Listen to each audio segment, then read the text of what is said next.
பட்டுப்பாதை மிக நீளமான ஒரு வணிகப் பாதை. மிக நீண்ட வரலாறுடைய இந்த பட்டுப்பாதை உலக நாகரிக வளர்ச்சிக்கு மிக பெரிய அளவில் தன்னுடைய பங்களிப்பை கொடுத்திருக்கு. உலக நாகரிக வளர்ச்சியினுடைய மிக முக்கியமான ஒரு மைல்கல்லாகவே இந்த பட்டுப்பாதை கருதப்படுது.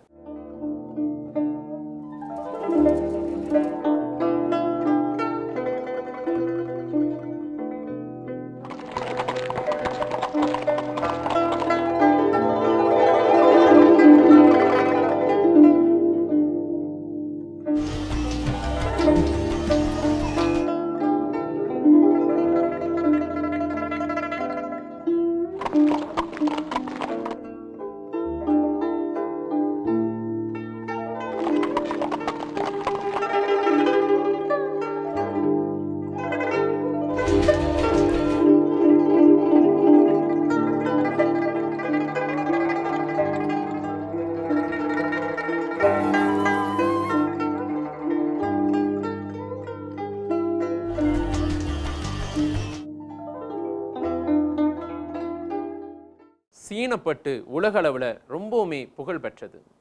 சீனாவினுடைய பட்டு நூலும் சீனாவினுடைய பட்டு துணிகளும் இந்த பாதை வழியாகத்தான் உலகத்தில் இருக்கக்கூடிய எல்லா நாடுகளுக்கும் எடுத்து செல்லப்பட்டது.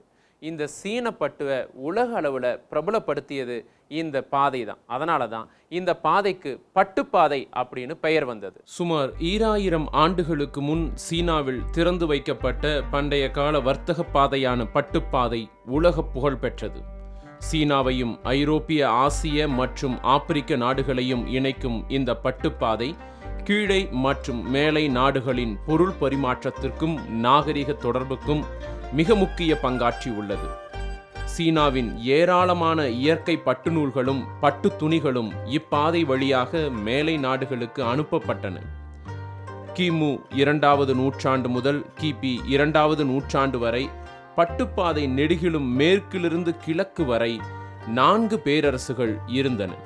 அவை ஐரோப்பாவின் ரோம், மேற்காசியாவின் பார்த்தியா, மத்திய ஆசியாவின் குஷான், கிழக்காசியாவைச் சேர்ந்த சீனாவின் ஹென் வம்ச பேரரசு என்பனவாகும்.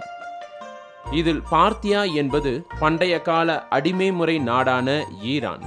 இதில் குஷான் என்பது மத்திய ஆசியாவிலும் இந்தியாவின் வடபகுதியிலும் ஆதிக்கம் செலுத்திய பேரரசு ஆகும். பட்டுப்பாதையினால் இந்த பண்டைய கால நாகரிகங்களுடன் நாம் நேரடியாக தொடர்பு ஏற்பட்டு அதன் தாக்கம் பரவியதை அறிந்து கொள்ள முடியும்.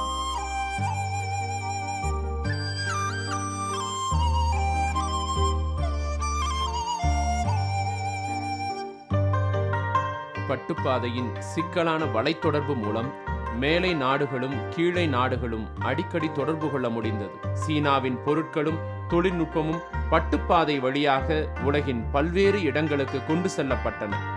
எடுத்துக்காட்டாக பட்டு துணி, பட்டுப்புழு, காகித உற்பத்தி மற்றும் அச்சு நுட்பம், அரக்கு, மட்பாண்டம், வெடிமருந்து, திசையறி கருவி முதலியன சீன பொருட்கள் உலகின் நாகரிகத்துக்கு மிக முக்கிய பங்காற்றியுள்ளதை மறுக்க முடியாது, மறக்கவும் முடியாது.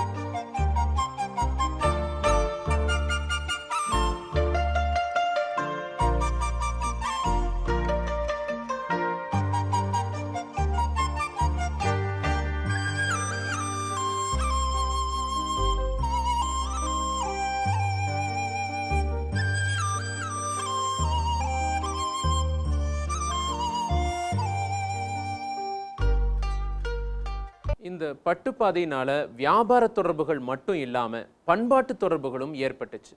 உலக அளவில் மிக முக்கியமான மதங்களாக கருதப்படுவதில் ஒன்று பௌத்த மதம். இந்த பௌத்த மதம் உலகெங்கிலும் பரவுவதற்கு பேருதவியாக இருந்தது இந்த பாதை. முன்னோர்கள் இந்த பாதையின் வழியாகத்தான் உலகினுடைய எல்லா திசைகளையும் பௌத்த மதத்தை கொண்டு போய் செலுத்தினாங்க. இன்னைக்கு பெரும்பாலான இடங்களில் இந்த மதம் பின்பற்றப்படுது அப்படின்னா இதற்கு அடிப்படையில் இந்த பட்டுப்பாதையும் ஒரு காரணமாக இருந்திருக்கு. பட்டுப்பாதையினால் பொருள் வர்த்தகத்தோடு பண்பாட்டு தொடர்பும் விறுவிறுப்பாக நடைபெற்றது. உலகின் 3 முக்கிய மதங்களில் ஒன்றான பௌத்த மதம் கிமு 206 முதல் கிமு 220ஆம் ஆண்டின் இறுதி வரை சீனாவில் நுழைந்தது.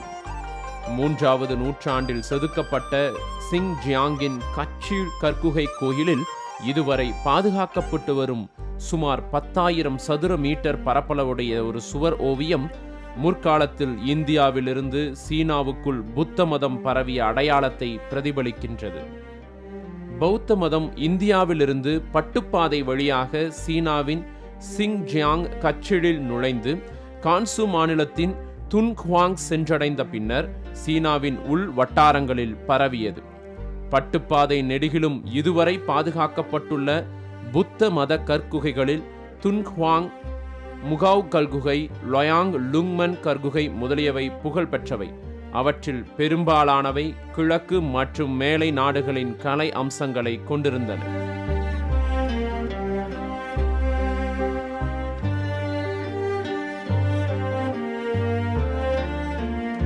சீனாவுக்கும் மேலை நாடுகளுக்கும் இடையேயான பண்பாட்டு தொடர்புக்கு இவை சாட்சியமாக திகழ்ந்து உலக பண்பாட்டு மரபு செல்வமாக மாறியுள்ளன.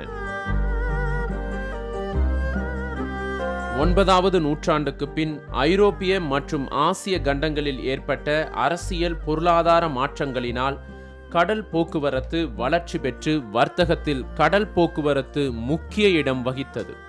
பாரம்பரிய சிறப்புமிக்க இந்த பண்டைய கால தரை வழி வணிகப்பாதை படிப்படியாக வீழ்ச்சியடைந்தது. 10வது நூற்றாண்டின் சொங் வம்ச காலத்தில் பட்டுப்பாதையின் பயன்பாடு மிகவும் குறைவாக இருந்தது. பட்டுப்பாதை என்னும் பண்டைய கால வணிகப்பாதை நீளமானது, நீண்ட வரலாறுடையது, உலகின் நாகரிக வளர்ச்சியில் முக்கிய பங்காற்றியுள்ளது. கடந்த சில ஆண்டுகளாக யுனெஸ்கோ ஏற்பாடு செய்த பட்டுப்பாதை பற்றிய புதிய ஆராய்ச்சி திட்டத்தில் பட்டுப்பாதை பேச்சுவார்த்தை பாதையாக பயன்படத் தொடங்கியுள்ளது. கீழே மற்றும் மேலை நாடுகளுக்கிடையில் தொடர்புகளை ஏற்படுத்தி பேச்சுவார்த்தைகளை வளர்க்க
பல்வேறு விதமான வணிக தொடர்புகளை ஏற்படுத்திய, பண்பாட்டு தொடர்புகளை ஏற்படுத்திய, உலக நாடுகளில் உலக நாகரிகத்தில் மிகப்பெரிய வளர்ச்சியை ஏற்படுத்திய இந்த பட்டுப்பாதையினுடைய புகழ் ஒரு கட்டத்தில் மங்க ஆரம்பிச்சது.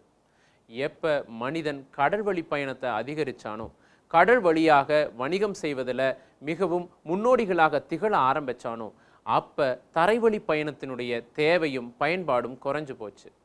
இந்த கட்டத்தில் மனிதன் அடுத்த நிலையை நோக்கி முன்னேறுகிறான். எப்போ கடல்வழி வணிகத்தை, கடல்வழி பயணத்தை அதிகரித்தானோ, அது மனித இன முன்னேற்றத்தில் மிக முக்கியமான இன்னொரு மைல்கல்லாகவே அது கருதப்படுது. சரி, மனித இனத்தினுடைய அடுத்த கட்ட முன்னேற்றமான இந்த கடல்வழி பயணத்தில், கடல்வழி வணிகத்தில் யார் முன்னோடிகளாக இருந்தாங்க அப்படிங்கிற தேடலில் நம்ம இறங்கினப்ப நமக்கு கிடைத்த விடைதான் தமிழர்கள். ஆம், கடல்வழி வணிகத்தில் முன்னோடிகளாக இருந்தவர்கள் தமிழர்கள். இந்த தமிழர்கள் தான் கடல்வழி வணிகத்தில் முன்னோடிகளாகவும் மிகவும் திறமையானவர்களாகவும் இருந்தாங்க அப்படின்னு ஆராய்ச்சியாளர்கள் கூறுகிறார்கள். பட்டுப்பாதை உலகெங்கிலும் உள்ள வணிகர்களை ஒன்றாக இணைத்தது. பல்வேறு விதமான வணிக தொடர்புகளை அது ஏற்படுத்தி கொடுத்தது. அதைப்போல இந்தியா வணிகத்தில் எப்படி திகழ்ந்தது, குறிப்பாக தமிழர்கள் கடல் வணிகத்தில் எப்படி முன்னோடிகளாக இருந்திருக்கிறார்கள் என்பதை ஆராய்ச்சியாளர் ஸ்காப் கூறுகிறார். காட்டு மிராண்டி நிலையிலிருந்து கிரேக்கர்கள் எழுவதற்கு 1000 ஆண்டுகளுக்கு முன்னரே எகிப்தும் பழம்பெரும் இந்தியாவும் பாரசீக வளைகுடாவை தங்கள் வணிகத்திற்கான மையமாக கொண்டு வணிகப் பொருட்களை வாங்க விற்க ஒரு வணிக முறையை உருவாக்கி கொண்டனர். இதோடு அவர்கள் அன்றே ஆப்பிரிக்காவோடும் வணிக தொடர்பு கொண்டிருந்தனர். இந்தியாவில் தமிழகத்தில் உருவாகியிருந்த வளர்ந்த நாகரிகம் தம் சொந்த கப்பல் போக்குவரத்து மூலமாக இந்த வணிகத்தை சாத்தியமாக்கியிருந்தது. ஹெப்பலஸ் அவர்கள் பருவக்காற்றை கடல் பயணத்திற்கு பயன்படுத்தும் முறையை கண்டுபிடிப்பதற்கு பல நூறு நூற்றாண்டுகளுக்கு முன்பே திராவிடர்களும் அரேபியர்களும் பருவக்காற்றை பயன்படுத்தி கடல் பயணம் செய்து கொண்டிருந்தனர் என்கிறார் வரலாற்று ஆய்வாளர் ஸ்காப் அவர்கள். கென்னடி என்கின்ற மற்றொரு வரலாற்று ஆய்வாளர் தனது கட்டுரை ஒன்றில் இதனை ஏற்றுக்கொண்டாலும் கிமு 7ஆம் நூற்றாண்டில் இருந்துதான் இந்திய பாபிலோனிய வர்த்தகம் மிகப்பெரிய அளவில் திராவிடர்களாலும் சிறிய அளவில் ஆரியர்களாலும் நன்கு செழித்து வளர்ந்தது என்றும் இந்திய வணிகர்கள் அரேபிய, கிழக்கு ஆப்பிரிக்கா, பாபிலோனியா, சீனா போன்ற இடங்களில் தங்கி வணிகம் புரிந்தனர் என்றும் அவர் குறிப்பிடுகிறார். இதனை மறுத்து மிக நீண்ட காலத்திற்கு முன்பிருந்தே கடல் வணிகம் நடந்து வந்ததை ஸ்காப் அவர்கள் கூறியுள்ளார். பல நூற்றாண்டுகளுக்கு முன்பிருந்தே இந்தியாவினுடைய வணிகப் பொருட்கள் சோமாலிய கடற்கரைக்கும் நைல் நதிக்கும் அப்பால் விற்கப்பட்டு வந்தன. அங்கு வணிகம் தொடர்ந்து நடைபெற்று கொண்டிருந்தன என்பதையும் அவர் கூறுகிறார்.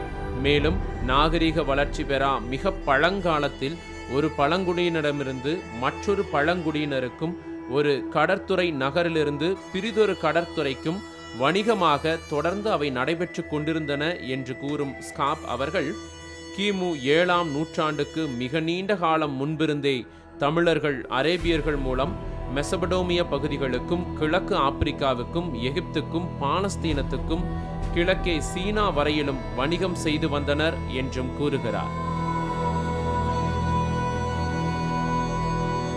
திரு ஸ்காப் அவர்களுடைய எரித்ரேய கடலில் பெரிப்ளஸ் என்ற ஆங்கில நூல் மொத்தம் 325 பக்கங்களை கொண்டுள்ளது. அதில் பெரிப்ளஸ் அவர்களுடைய மூல நூலின் பக்கங்கள் 28 ஆகும். மீதி உள்ள பக்கங்களில் 234 பக்கங்கள் ஸ்காப் அவர்களின் விரிவான விளக்க குறிப்புகளை கொண்டவை. பண்டைய தமிழக துறைமுகங்கள், நாகரிகங்கள், நகரங்கள், வணிகப் பொருட்கள் பற்றி மட்டும் 40 பக்கங்கள் உள்ளன. பெரிப்ளஸ் காலத்தில் இருந்த நாடுகள், நகரங்கள், வணிகப் பொருட்கள் குறித்த முழுமையான வரலாறுகளையும் நிலவியல் தரவுகளையும் இன்ன பிறவற்றையும் திரு ஸ்காப் அவர்கள் நன்கு அறிந்து கொண்டுதான் விளக்க குறிப்புகளை அதில் அவர் அளித்துள்ளார். தமிழகம் குறித்து பல்வேறு நூல்களை நன்கு படித்து ஆழ்ந்து புரிந்து கொண்டு ஸ்காப் அவர்கள் எழுதியுள்ளார்கள். பொதுவாக அவரது இந்த நூல் பண்டைய காலத்திய கடல் வணிகம் குறித்த மிக முக்கியமான அதிகாரப்பூர்வமான ஆவணம் எனலாம். பிளினி, ஸ்ட்ராபோ, டாலமி போன்ற பண்டைய நூலாசிரியர்களை மட்டுமல்லாது வின்சென்ட் ஸ்மித், ஸ்வெல், கென்னடி போன்ற நவீன வரலாற்று ஆசிரியர்களையும் நன்கு ஆழ்ந்து படித்தே விளக்க குறிப்புகளை கூறியுள்ளார் ஸ்காப். தமிழர்கள் கடல் வணிகத்தில் எப்படி முன்னோடிகளாக இருந்தாங்க, அவங்களுடைய வணிகப் பொருட்களில் முக்கியமானவை என்னென்ன, இவங்க எந்தெந்த நாடுகளோட தொடர்பு வச்சிருந்தாங்க, இவற்றை பற்றிய தேடல் தொடரும். இது 8ஆம் அறிவு. எட்டாத அறிவை எட்டி பிடிக்கும் ஒரு அறிவு தேடல். இது 8ஆம் அறிவு. நன்றி, வணக்கம்.